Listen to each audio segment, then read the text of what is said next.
I was against it once it was finally negotiated and the terms were laid out. I wrote about that in... You called it the gold standard. Well, I hope... You called it the gold standard of trade deals. You said it's the finest deal you've ever seen. No. And then you heard what I said about it, and all of a sudden you were against it. Well, Donald, I know you live in your own reality, but that is not the fact. And look at her website.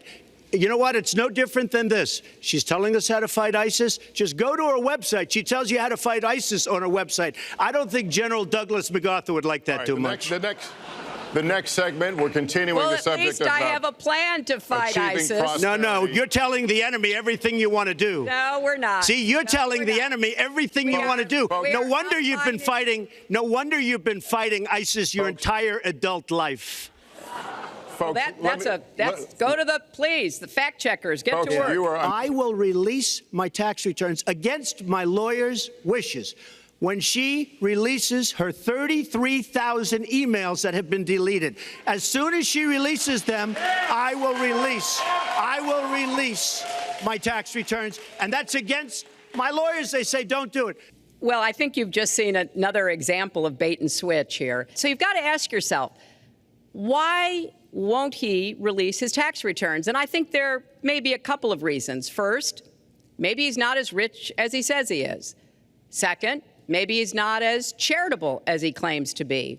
Or maybe he doesn't want the American people, all of you watching tonight, to know that he's paid nothing in federal taxes, because the only years that anybody's ever seen were a couple of years when he had to turn them over to state authorities when he was trying to get a casino license, and they showed he didn't pay any federal income tax.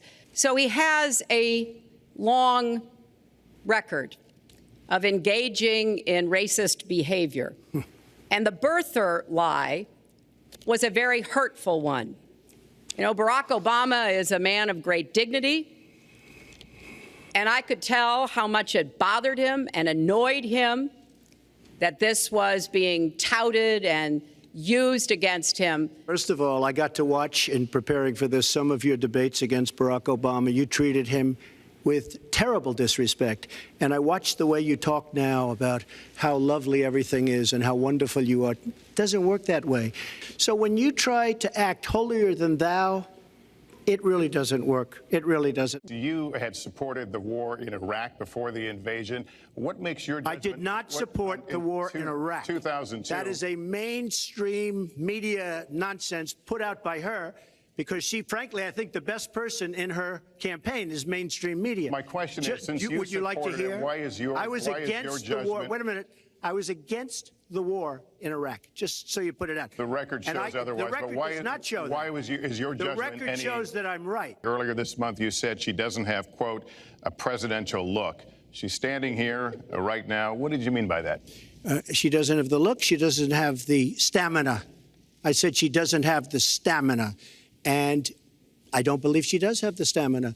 To be president of this country, you need tremendous stamina. Well, as soon as he travels to 112 countries and negotiates a peace deal, a ceasefire, a release of dissidents, an opening of new opportunities in nations around the world, or even spends 11 hours testifying in front of a congressional committee, he can talk to me about stamina.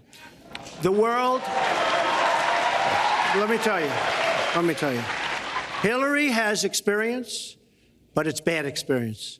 We have made so many bad deals during the last, so she's got experience, that I agree, but it's bad experience. You know, he tried to switch from looks to stamina, but this is a man who has called women pigs, slobs, and dogs. My thanks to Hillary Clinton and to Donald Trump and to Hofstra University for hosting us tonight.